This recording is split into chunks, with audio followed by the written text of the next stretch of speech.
the real beginning of the astrological new year. It is energetically a huge whirlwind of a fresh start and your chance to start something new in your own power.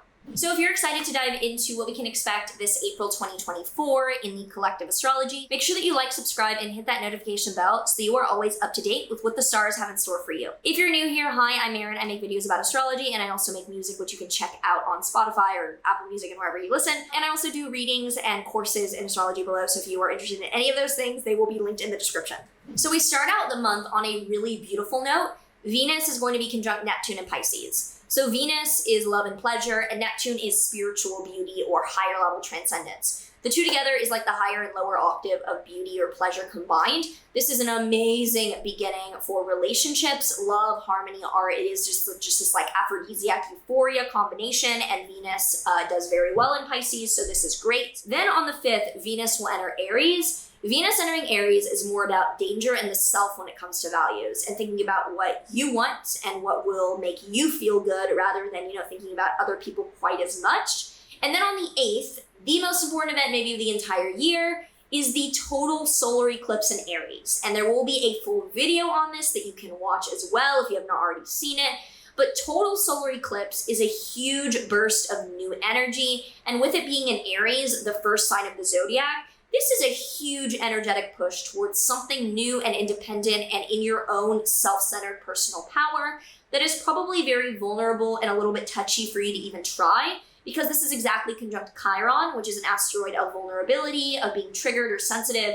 So this is not bad necessarily, but it shows that the huge new beginning for each of us is going to arrive around the 8th in a way that really defines the rest of the year and is probably going to require you starting something that you're a bit embarrassed or scared to do and is a soft subject. Then from the 9th to the 11th, on a completely different energy, Mars is going to be conjunct Saturn in Pisces. Now Mars is effort and fighting, Saturn is boundaries and blockages. The two together is objectively a combination of the two most challenging energies, the malefics, and it shows running up against a brick wall or trying and getting nowhere. With this in Pisces, you might find that emotionally, energetically, or with an abstract, social, and not very linear situation, something feelings oriented, you are running into a brick wall and you are not getting through to people, and it's a very tense, end of the first week essentially. Then on the 15th onward, in the second half of the month, Jupiter will be conjoining Uranus and Taurus. So Jupiter expands and Uranus is all about innovation, breakthrough, or insight.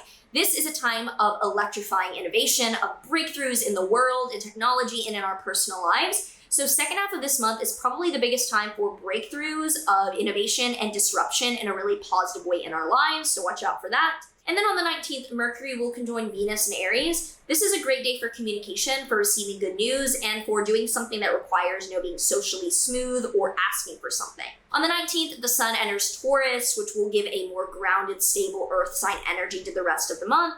But on the 21st to the 23rd, the Sun will square Pluto in Aquarius, which can show that from about the 21st to the 23rd, you could feel as if you see people or feel yourself being manipulated, being manipulative, or like you're trying to get other people's motives to be clear, and there's a lot of chess playing during that time. On the 23rd, there is then a full moon in Scorpio, which is an emotional cut courting and letting go. You're probably going to see a lot of tears and a lot of just like good riddance energy around that time. It's quite emo, but it's not really, poorly placed, so I don't think it's a bad ending or full moon. And from the 28th to the 30th, Mars will conjoin Neptune in Pisces. This is spiritual warrior energy. This is very, bigger person, philanthropic actions, spiritual warrior energy to end the month on a very peaceful note. Then on the 29th, Venus enters Taurus. Venus rules Taurus, so having Venus in its own sign as we enter May shows a lot of harmony, a lot of feeling good around others, and a lot of like aphrodisiac, just like lovely aesthetics being felt and experienced. Although on the 30th, Venus will square Pluto, which shows that as we end the month,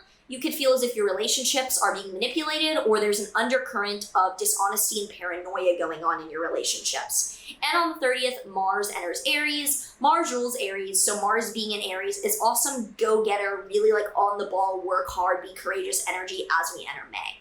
So if you enjoyed this, do let me know in a comment down below how you are feeling about this April. Otherwise, let's pull a tarot card to see what we need to hear about what is coming up for this April. We have the Emperor. So the Emperor is like literally like take no shit dad energy. Like you are the Emperor here. So this is, and the Emperor is associated with Aries. And with the total solar eclipse in Aries, this is beyond the most resonant card that could have been pulled. This is about you like starting your shit and doing something for you. Like you are the creator of your reality, especially this April.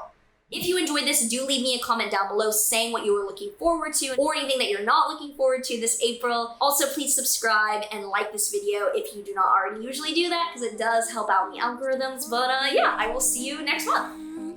Oh, but there is one